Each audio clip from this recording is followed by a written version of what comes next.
So what is the first thing you do before a favorite foods contest? So the first thing you would do is pick out your theme and then the decorations that goes around it.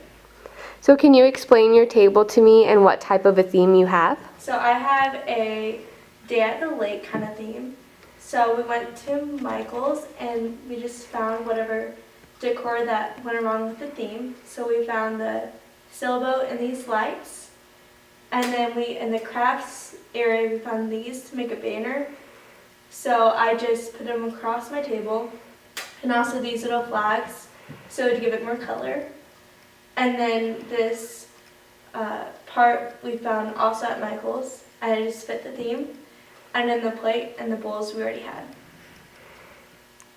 Okay. And this jar is called Dinner Questions, and it's something we did at my family.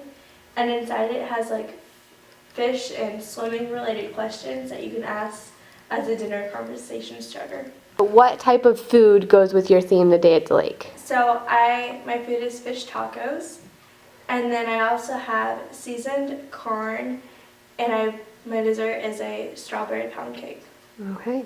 Do the judges taste your food at competition? No, they don't. So it just matters how it looks and how it presents. So it could be a recipe that tastes awful but looks really nice. What do you need to bring to competition? So you have to bring your own card table. Some places have certain restrictions on the size, so you want to make sure it fits the size.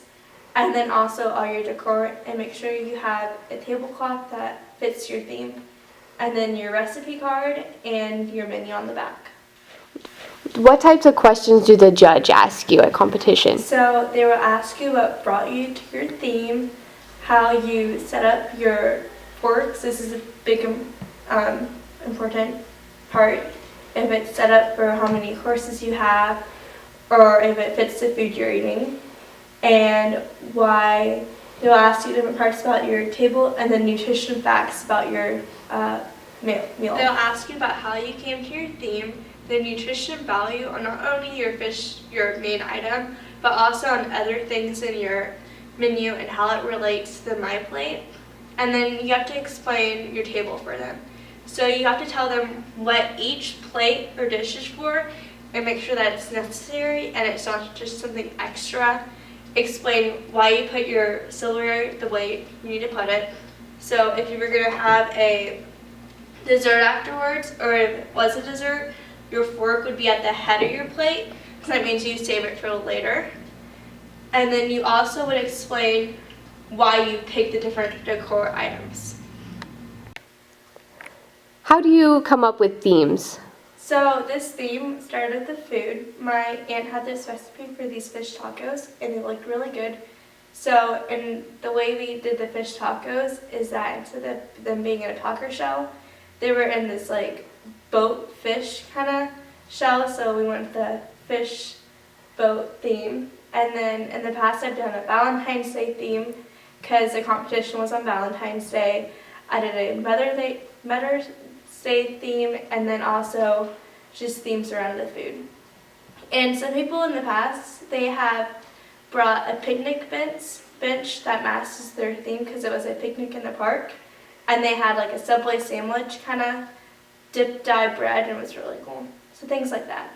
So when you bring your food that day, will you be able to warm it up at the contest? You won't be able to warm it up. You have to bring it pre-made and ready to be judged on. Okay. And how many food items can you have on your table? You can only have one food item on your table. So when we talked earlier about having fish tacos and dessert, you actually put the fish tacos on the table, and then your dessert's just on your menu card. Yes. So the judge would be able to tell what type of theme. And you would have the same plates that you would need later on for that course. Right. So you'd need your main course plate, your dessert plate. So you'd set the table for a full meal. Do you pour drinks? You can if you want to. In the past I have filled my glass with water, but it doesn't really affect the judging, and you don't need to. Do you have access to electricity when you set up your table? No, you don't. Okay.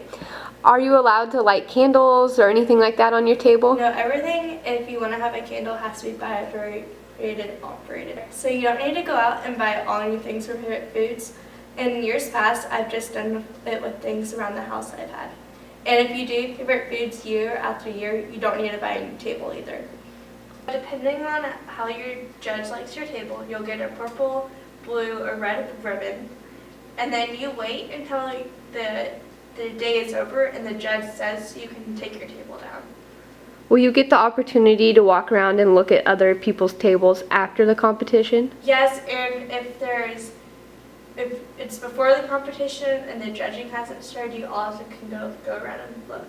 Okay. If you're the top 2 and you get to go on to area contest, what type of awards do you get there? So the first, second, third place gets a medal, and then if you do consumer judging, the first, second, and third place also gets a medal.